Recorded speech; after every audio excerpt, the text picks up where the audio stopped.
똑똑하고 확실하게 신박하고 기발하게 예비 창업자도 이해하고 30년차 사업자도 납득하는 열쇠로 가는 길. 텍스로드. 안녕하세요. 안정훈 세무사입니다. 강재혁 세무사입니다. 오늘은 증여세 과세 대상에 대해 알아보려고 하는데요. 증여세 과세 대상을 알아보는 이유는 바로 포괄주의로 과세하기 때문입니다. 포괄주의란 법에 열거되어 있지 않다 하더라도 증여에 해당된다면 증여세를 과세할 수 있는 것인데 입법 과세의 원칙에 위배되어 늘 문제의 소지가 있습니다. 맞습니다. 사실 법으로 정해져 있지 않은 대상에 대하여 증여라고 추정될 경우 과세를 하게 되어 납세자들이 혼란스러워하는 경우가 많습니다. 이러한 이유로 증여세와 관련하여 행정소송도 다른 세법에 비하여 많은 편입니다. 그래서 오늘은 확실한 증여세 과세 대상을 알아보겠습니다. 먼저 증여의 정의란 무엇일까요? 일방의 당사자가 자기 재산을 무상으로 상대방에게 준다는 의사를 표시하고 증여자가 이것을 수락함으로써 성립하는 계약입니다. 그런데 세법에서는 단순히 무상으로 이전뿐만 아니라 시가 대비 현저하게 낮게 또는 현저하게 높게 이동할 때에도 각각 증여세를 부과하고 있습니다. 특히나 시가 대비 저가 또는 고가로 이동할 때는 해당 거래의 시가가 매우 중요하게 적용되므로 거래 전 반드시 전문가와 검토를 하셔야 합니다. 일상에서 자주 볼 수 있는 증여세 과세 대상으로 총 6가지를 알려드리겠습니다. 첫 번째, 금전 및 금융자산의 증여. 두 번째, 부동산 및 부동산 관련 권리의 증여. 세 번째, 부동산 무상 사용에 관한 증여. 네 번째, 비상장 법인의 주식 및 지분 증여. 다섯 번째, 부채를 대리 상환하는 경우. 여섯 번째, 가족 간 저가 또는 고가 거래가 있습니다. 말씀하신 6가지에 대해 하나하나 살펴보겠습니다. 먼저 금전 및 금융자산의 증여인데요. 본인 외에 타인에게 현금, 예금, 상장 주식, 해외 주식, 채권, 보험금, 수령 권리를 이전할 경우에는 증여세 과세 대상에 해당합니다. 특히나 많이들 오해하시는 부분이 보험금 대납 및 보험금 수령 권리를 이전할 때 증여세가 없다고 생각하시는데 증여세 과세 대상이니 반드시 유의하셔야 합니다. 두 번째는 부동산 및 부동산 권리의 증여입니다. 이 부분은 많이들 아시는 내용이지만 한 가지 알려드리고 싶은 내용이 있습니다. 바로 부담보 증여와 프리미엄 때문입니다. 계약금만 우리가 지급하고 잔금일 근처에 명의를 변경하시는 경우가 굉장히 많습니다. 이때 많이들 놓치는 부분이 실제로 매각한 것이 아니니 프리미엄을 빼고 계산하는 경우 또는 부담보 증여 양도소득세를 신고를 누락하는 경우가 많습니다.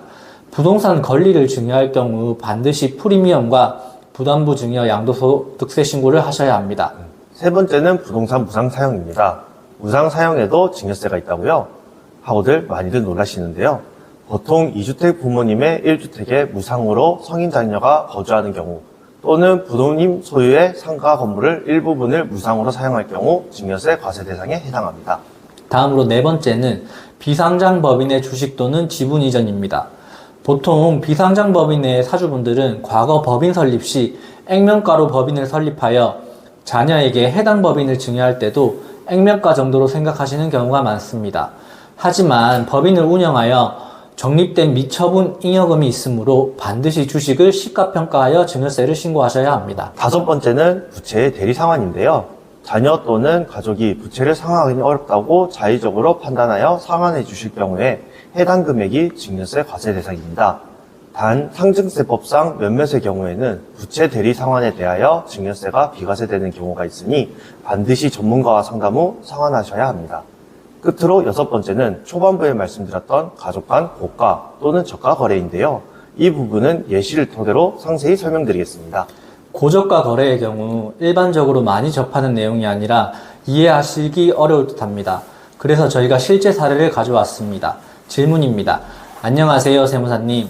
부모님이 보유하신 주택을 기준시가로 사오려고 하는데 이렇게 하면 괜찮을까요? 기준시가는 실제 거래 가격의 기준이 되는 것이 아니라 재산세를 부과하기 위한 기초가격입니다. 이러한 기준시가로 거래를 진행할 경우 시가와 상당한 차이가 발생하여 저가 거래에 해당됩니다. 숫자를 넣어서 말씀드리면 주택 기준시가 3억 원, 주택 시가 8억 원을 3억에 매매할 경우 증여세 과세 금액은 2억 6천입니다. 즉 8억의 주택을 3억에 매매하면 세법상 저가거래 증여 대상에 해당됩니다. 저가거래 증여세 과세 대상 여부는 양도가액이 시가의 30% 또는 3억보다 적은 금액 이내면 저가 양도액을 증여로 보지 않지만 그 이상일 경우 증여세 과세 대상입니다. 또한 이렇게 증여세가 부과되었기 때문에 해당 주택의 취득가격은 매매를 3억에 했지만 증여세 과세 금액 2억 6천을 합산하여 5억 6천으로 변동됩니다. 고가 거래도 이와 같습니다. 바로 다음 실제 질문을 말씀드리겠습니다. 세무사님, 제가 투자를 실패해서 아파트를 고점에 샀습니다. 현재 고점 대비 50% 정도 빠져 있는데 대출 상환을 위해 부모님께서 제가 샀던 금액 그대로 사주셔도 괜찮을까요? 참 가슴 아픈 사연인데요.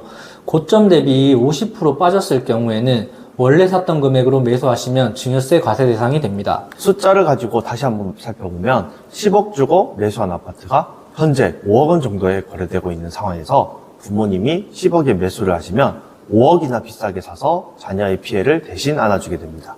이럴 경우 증여세가 시세 5억에 130% 초과분 3.5억이 증여세 과세 표준이 됩니다.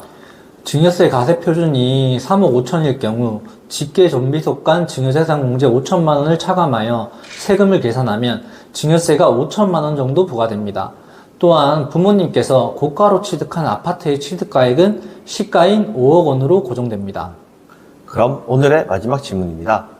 세무사님, 부모님 상가에서 전세금만 지급하고 월세는 무상으로 있는데 증여세가 많이 나오나요? 증여세의 금액은 해당 상가의 시가 또는 기준 시가에 따라 변동됩니다. 예를 들어 1층 구분 상가의 가격이 5억 원인 경우에는 무상으로 사용한다 하더라도 증여세 문제는 크지 않습니다. 하지만 구분 상가의 가격이 50억이라면 이야기가 달라집니다. 또한 증여세의 경우 무신고는 세무서 조사로 세금을 부과할 수 있는 기간이 15년이므로 한 번 과세가 될 경우 1년의 금액은 적어도 15년간 합산되기에 금액이 갑자기 커질 수도 있습니다. 따라서 질문자분께서 사용 중인 부모님 상가의 시가와 기준 시가를 세무 전문가와 의논하셔서 중요성을 판단하는 게 정말 중요합니다. 끝으로 무상으로 사용하게 하였을 경우 부모님도 부동산 임대소득과 관련하여 추가로 종합소득세가 과세될 수 있으니 이번 기회에 잘 검토하셔서 좋은 결과 얻길 바라겠습니다. 이상 강재혁 세무사입니다. 안정훈 세무사입니다. 감사합니다.